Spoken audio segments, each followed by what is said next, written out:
Hi, this is Tim. Welcome to Tim Can Cook. So today we're going to be cooking one of my absolute favorite recipes. This is beef stroganoff. This show tonight is sponsored by Miariel Cookware. This is a beautiful cast iron Dutch oven. It is ceramic coated. It is absolute gorgeous. Thank you very much, Miariel. We'll be using this tonight to cook this beautiful dish. So to start with, we're going to use 1.5 pounds of sirloin. This has been cut to 1/2 inch strips, about 1.5 inches long. As you know, I cut from primals. I cut my own. Make sure you cut against the grain. If you buy what are called stir-fry strips, stir-fry sirloin at the grocery store, quite often those are cut with the grain. That's okay, they'll work. Just maybe you want to cut them a little bit thinner. We have 8 ounces of crimini mushrooms. So I'm using criminis here. They've been quartered. I like the crimini or the baby bella because it's got some tooth, got some bite to it. You can use buttons if you'd like. They just won't have that same toothsome feel. 2 medium yellow onions diced. 1.5 cups of sour cream. 1.5 cups of beef broth. The recipe to make homemade beef broth will be up here when it's available. 4 garlic cloves minced. 2 tablespoons of tomato paste. 1 tablespoon of Worcestershire sauce, salt and pepper to taste, 1/2 cup of butter, halved. We'll use half of this for cook the vegetables, and then the other half to thicken the sauce later, and 1/4 cup of flour. We will also put in here about 3 cups finished of egg noodles, so this is roughly 6 ounces dried. So that's it. Very simple ingredients, very simple spices, virtually no spices here. So we will take this over to the stovetop and we'll get started right away. Okay, here we are at the stove. Now our first step here is we're going to cook off these onions in half of the butter. So that is 1/4 cup of butter. We'll get these onions cooking. This is kind of a medium heat, not really high. Now we're going to cook the onions, mushrooms, and the garlic. But remember, the garlic doesn't take very long to cook. So we're not going to include the garlic until after we've cooked down the onions. This is a big mistake I see a lot of cooks make. They will throw the garlic in with the onion and it will just burn. So we'll get that onion going first, then we'll add the mushrooms, and then we'll add the garlic. So this process will take about 3 minutes, and I won't make you watch all 3 minutes. Cooking down the onions like this takes out the bitterness, takes out that raw onion bite. Same reason we cook the garlic. We want that nice garlic flavor without that raw garlic bite. So we'll go ahead and add the mushrooms.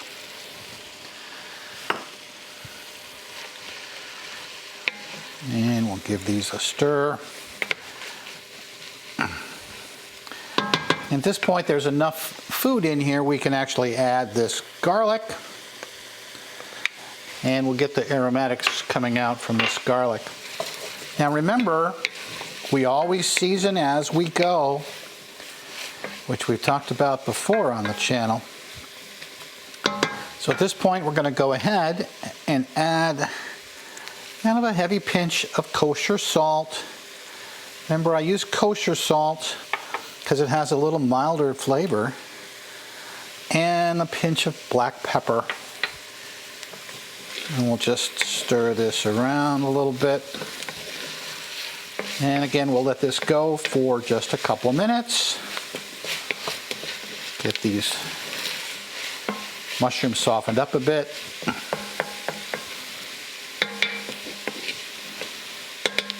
And we will be back. We do want to stir this around occasionally just to prevent that from burning. You can see all that liquid coming off. There's a surprising amount of liquid in both the onions and the mushrooms. And we want to kind of sweat that off. That'll soften the mushrooms and of course sweeten up those onions.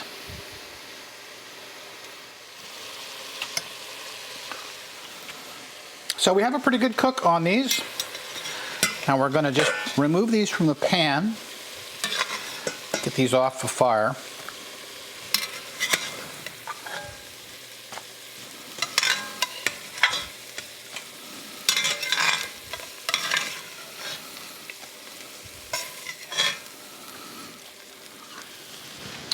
And we'll simply set those aside for now. I'm going to go ahead and add just a little bit of olive oil to the pan. I know it wasn't listed on the recipe, but I'll put it in there in a minute. And now we're going to get this beef, get the beef in here and get it browned.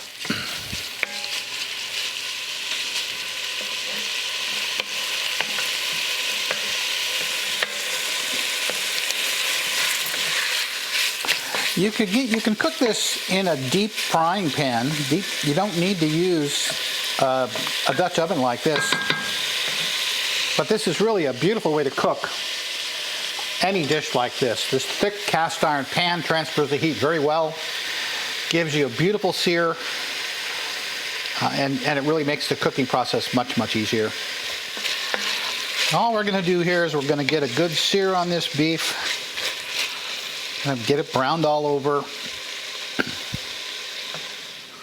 Again, we season as we go, so now that it's browned up a little bit, we'll add another pinch of salt.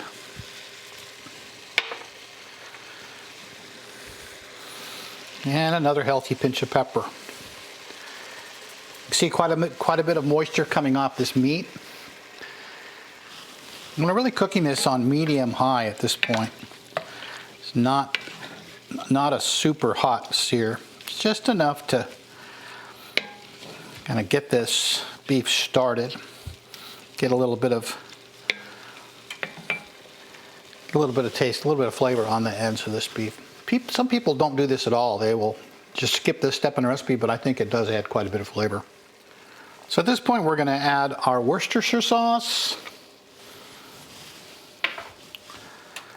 and our tomato paste. Now, the tomato paste is an addition that I made to this recipe years ago to add a little more depth of flavor.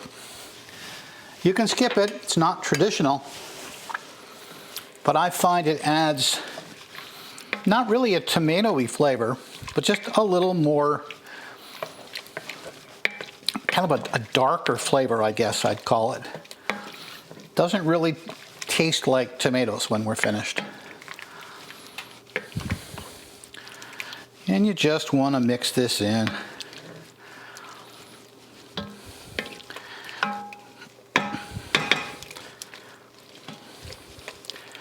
Now we're going to add 1 cup of our beef stock. Reserve about 1/2 cup for later.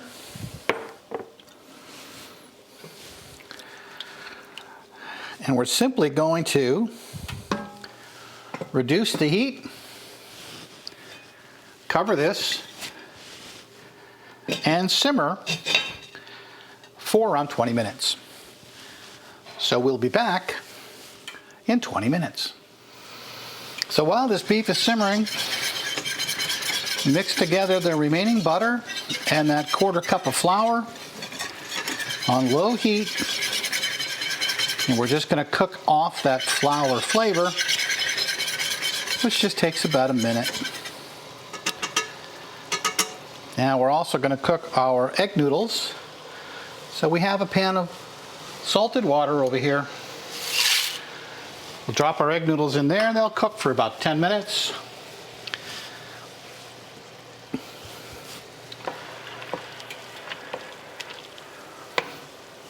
And in the meantime, we're going to take that remaining beef stock and pour it in with the roux. This just makes it easier to get that roux out of the pan and back into our saucepan or into our Dutch oven.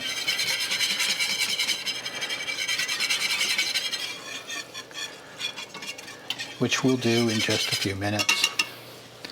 So we'll get that lid back on. We have about 10 minutes to go. So it's been 20 minutes. I have tasted it, it is very tender. Remember, if you're using a different cut of meat, or you're using that stir-fried beef that's typically cut with the grain, you may have to simmer for a little longer. Because I used cross-cut meat here, it's fall apart tender. All right, so now we're going to add back in our roux.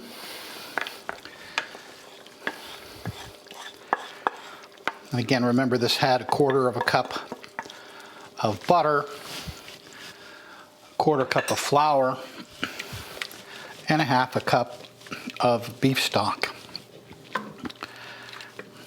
And this is going to nicely thicken our base.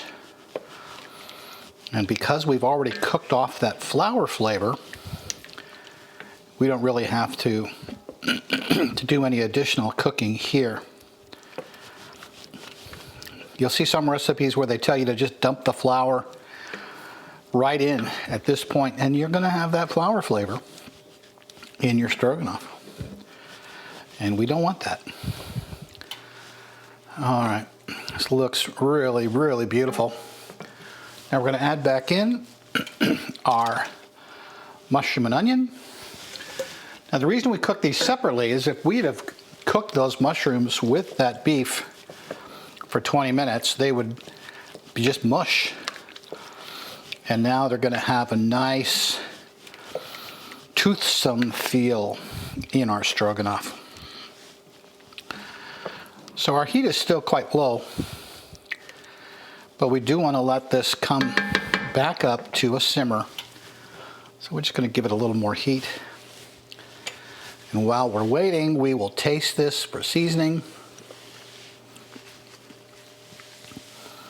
Salt level is good, but I am going to add a little more pepper.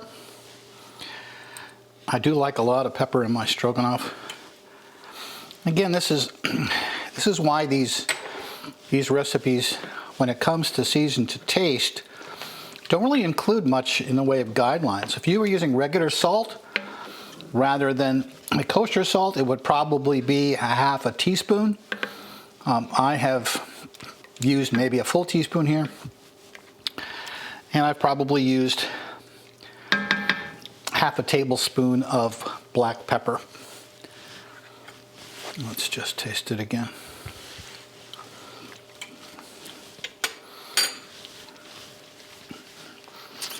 That's just the perfect taste as far as I'm concerned. So as you can see, it's come back up to a simmer. It's quite thick. We're not going to let this simmer for more than about a minute. But we're doing this just to combine those remaining flavors, so that beautiful onion and mushroom and garlic flavor needs to really combine with the beef flavor. And that's what this minute or so of simmering will do. All right, at this point we're going to turn off the heat.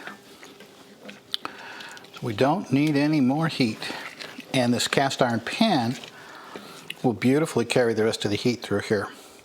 And we're going to add our sour cream. So if you remember, this is 1.5 cups of sour cream. Sour cream is really the defining flavor in a beef stroganoff. And again, it's important that we don't bring this to a boil now that we've added this sour cream. We don't want the cream to break. And that's what would happen. It would kind of curdle and break if we were to bring it to a boil. So we'll just stir this in really well.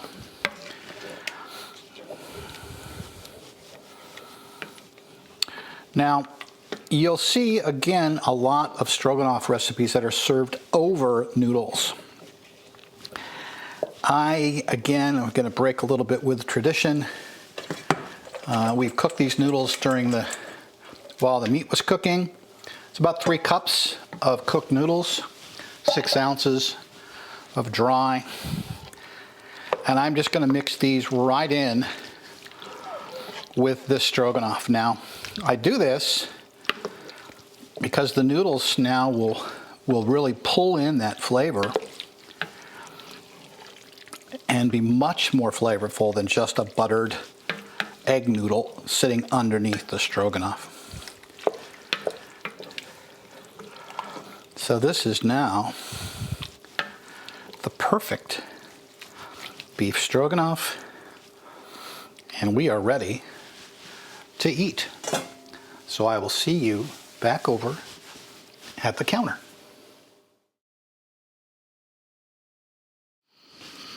So here we have it, beef stroganoff. Easy, easy, easy to cook. This Muriel cast iron, ceramic covered Dutch oven has made it even easier. Thanks again to the Muriel people for providing this. Again, there's a link down below where you can pick up one of these beautiful Dutch ovens. We'll be using it for many more recipes here in the future. Look, I hope you enjoyed this. If you did, please like and subscribe. Share my channel with your friends. I'm still trying to get to that magic 1,000 subscriber number. So anything you do will be helpful. And again, this is going to be dinner for me. Looks lovely, smells lovely. I can't wait to dig in. I'll have a little piece of fresh made French bread with it. And we'll see you next time on Tim Can Cook.